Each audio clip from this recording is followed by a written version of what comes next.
asked him which way, and he pointed up the street. And I just ran out the door and ran up the street calling her and looking everywhere for her. And how about you? What were you doing? I was downstairs. I heard a commotion upstairs, so I ran out the front door, and I saw Brian. He was obviously in distress. I said, "Brian, what's happened?" He said, "A boy's run off with Teresa."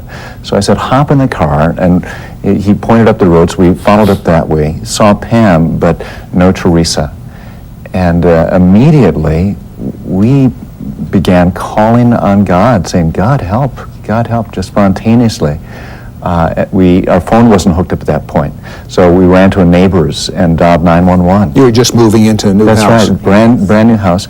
And we said, our daughter's been abducted. She's wearing a blue Mickey Mouse t-shirt, red shorts, sandy hair. And then we began searching the neighborhood. Talk about an adrenaline rush, just going house to house, meeting our new neighbors. This isn't supposed to happen. This is happening to someone else, not in a little town. A boy is taking your 2-year-old. And did you call the police?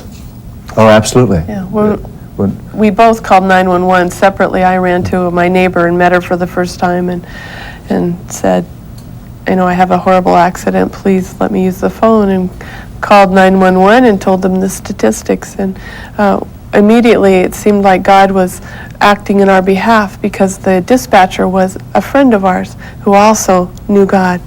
And so took the information but was able to begin to pray with us. Now, I understand, was it your mother that had dreams before this happened? We learned after the fact that my mom had dreams 3 nights in succession that Teresa had been injured by someone. She was lying dead on a piece of grass. Each night she saw Teresa's body dead.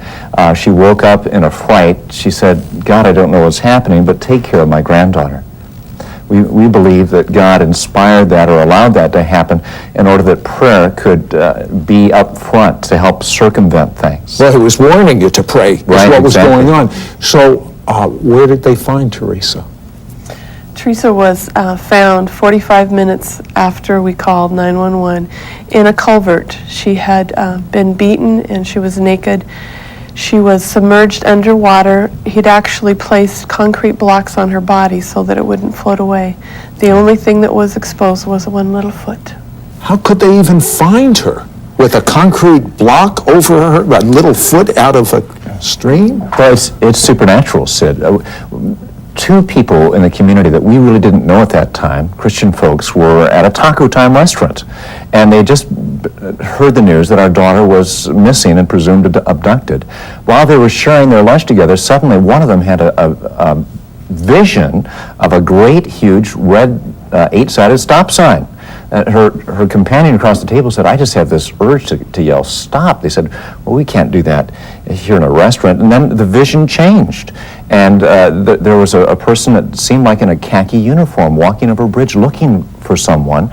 They both spontaneously yelled, stop, in the restaurant there. The vision changed again. This woman saw a creek about 18 inches deep, fast running water, a little child lying dead, pinned by concrete blocks, eyes fixed, dead. We believe if you could synchronize your watches and get it all on tape, one of the police were searching for our daughter, sheriff's deputies, all sorts of community members, but one neighbor was walking down this creek bank, and she took a little peek inside of culverts, and then she planned on walking on. And she said her feet froze. She couldn't move, Sid. And she said, that's not good enough. She got down, waded in the water, went through the wooden grill, and found our daughter's body there, weighted down with concrete blocks. How long had your daughter been underwater? Between 30 up to 40 minutes. It's hard to say. Well, when the paramedic found her, what did he do? Our reports was when they saw her initially, they were just appalled because she was dead. The paramedic said, I've seen people that are, quote, dead and can be revived, and people that are simply gone. And Teresa was gone. But this was another one of those coincidences that God orchestrated, that this man and his partner on the unit were Christian men. And they started to do the medical discipline. But they also were laying their hands on and calling on the name of Jesus to bring life back into this little child. And I understand they did something so that sand came out of her mouth. What was that? He said when he saw her, he saw that they were doing vigorous resuscitation. But and- if she was dead, why were they doing this? Well, it's just common that if it's an adult, they may not have continued, but because she was a child, they just do what they're supposed to do. And her abdomen was distended, so he said he just picked her up upside down and squeezed her, and all the sand and water came out. He said it's not in the protocol, but So why did he do it? he doesn't know why. He said maybe it was the Holy Spirit. Spontaneous, led by the Holy Spirit. Okay, what happened next? Well, the police officer found Brian and I and took us to the hospital, and so we actually got there before the ambulance did. And when they came in the ambulance doors, I saw my daughter on the gurney. She was naked, covered with silt, and they were doing CPR, and she was gray. And I'm a nurse, and once I've seen people that are about ready to die and those that are dead, and there was no question in my mind that she was gone. And I looked at the EMT very professionally because I wanted to know. And How could you do that to your daughter? How could you be very professional? Oh, I think there's something that takes over there. You don't want to deal with the emotions, so you border over onto the medical. Okay, and what did he tell you?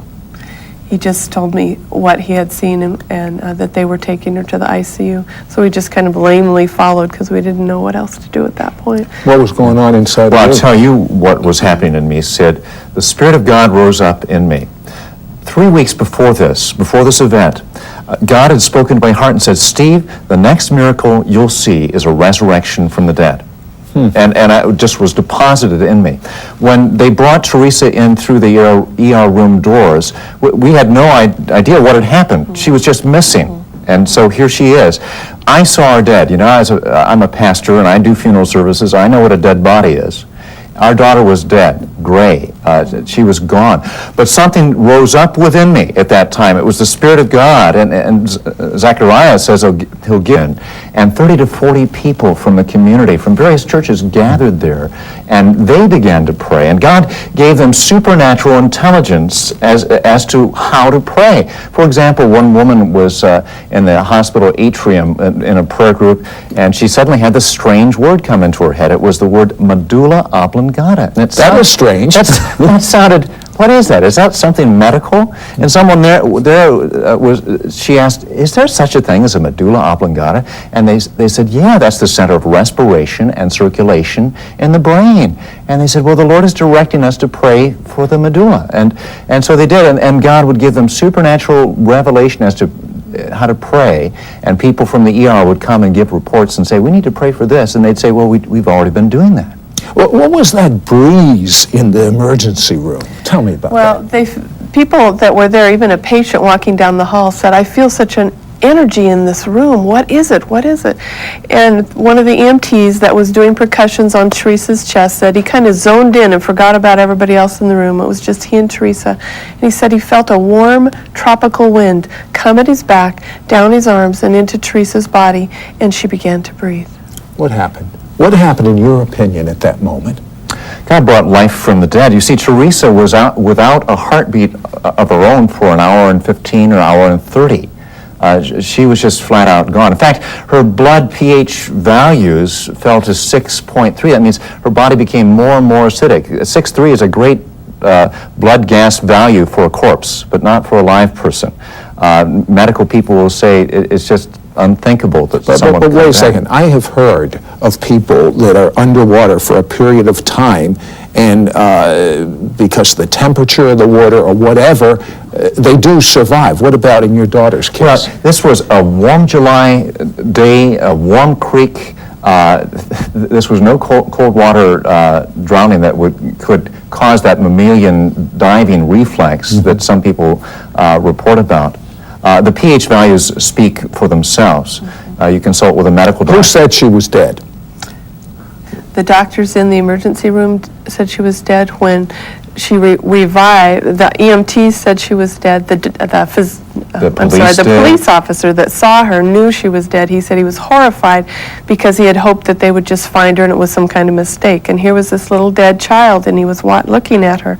And he was in the ambulance while they were doing CPR, holding her chest, watching them work on a dead body. And he actually went out to look for a murderer. And then when he heard that she had been revived, he was astonished and rededicated his life to Christ. What happened to you when it really dawned on you your daughter is dead? Did you believe she would come back to life? I had not heard God speak to me about that, so I surrendered myself to the Lord, and I thanked Him for the 2.5 years that I'd had, and I reminded Him of all that He had done in those years and the joy that I'd had in her life. And if that's all that He gave me, I was going to thank Him for it, but I wanted more. Steve, you really believed she was going to come back, didn't you? God is a God of signs and wonders, and too often we minimize what the Almighty can do. And Jesus had told His disciples that the works I do will you do, and greater works shall you do. But it's not just an individual. This is not a story about one superhero praying a prayer. This is about the body of Christ, the people who follow Jesus Christ, praying in a focus, concerned Father. Tell me about your daughter. I am a proud father. I love this young lady. She's 14 now and a beauty. She is very active, vivacious, fully bright.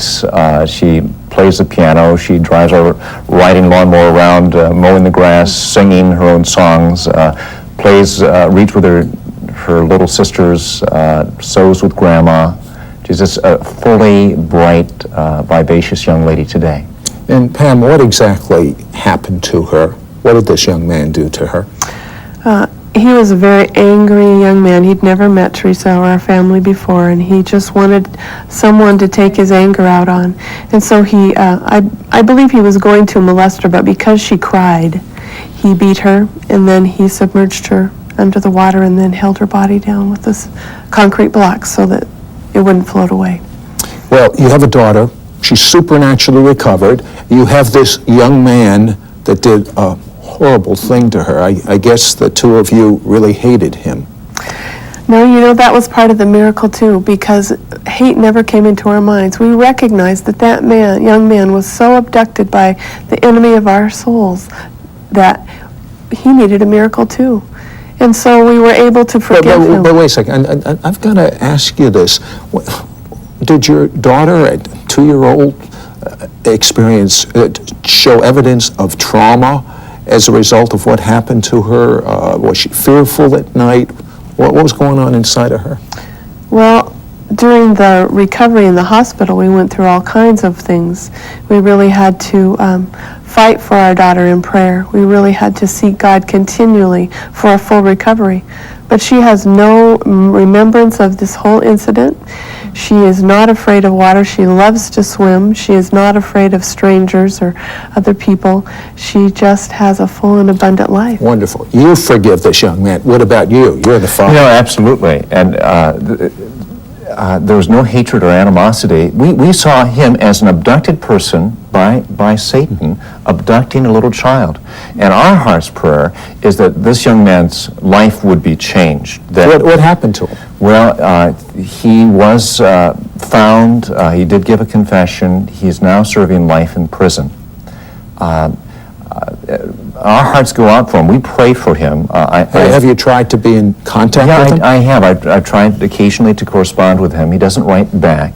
But we saw him in jail during those early days. What did you say to him when you saw him? I just affirmed to him that we love him and that Jesus Christ is real and his life can be changed. Steve, this was a horrible thing that was done to your daughter. How can you do this? Well, it's supernatural, Sid. It's the supernatural power of God Almighty. And, I could picture myself tackling him, beating him up, I can picture that, but it's just not in the heart because God's done something new in our hearts in regards to this young man. Do you really love him? Yes, we do, sincerely. How important was prayer in your whole daughter's miracle? Oh, it wouldn't have happened without prayer. God encouraged us to pray, of course, because we believe in prayer. But then He gave us answers back as we prayed, so then we could pray those answers. When there was what we would call a word of knowledge from outside of our understanding, some sort of information that helped us pray specifically for her, and then it would happen. It was so Give important. me a specific example. When Teresa was in the hospital and she was going through recovery, they had taken her off of the respirator and she just had oxygen, and they were working on her lungs, and we were praying in a little group, and one of our friends said, I am impressed that we should pray for her left lung. I said, okay, we'll pray for her left lung. So we were standing there praying. A doctor comes out and says, her oxygen level has gone down. It appears that her left lung is filling with fluid. And we would just smile and say, we already know.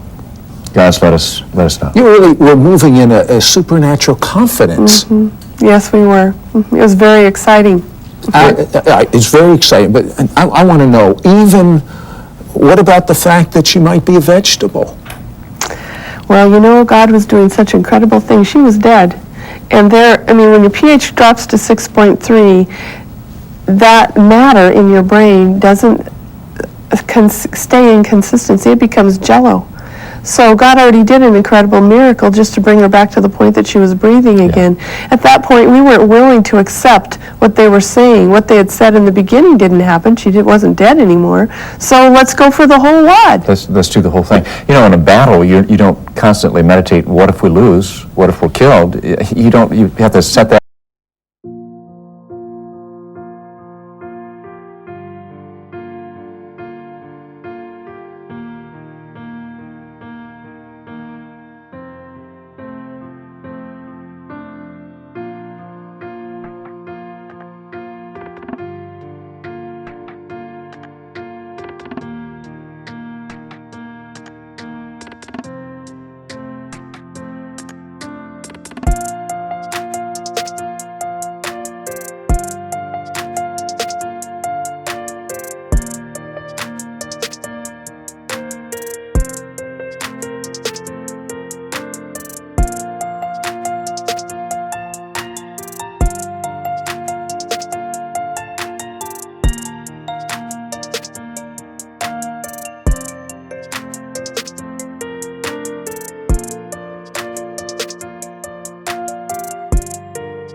Aside to go for the win.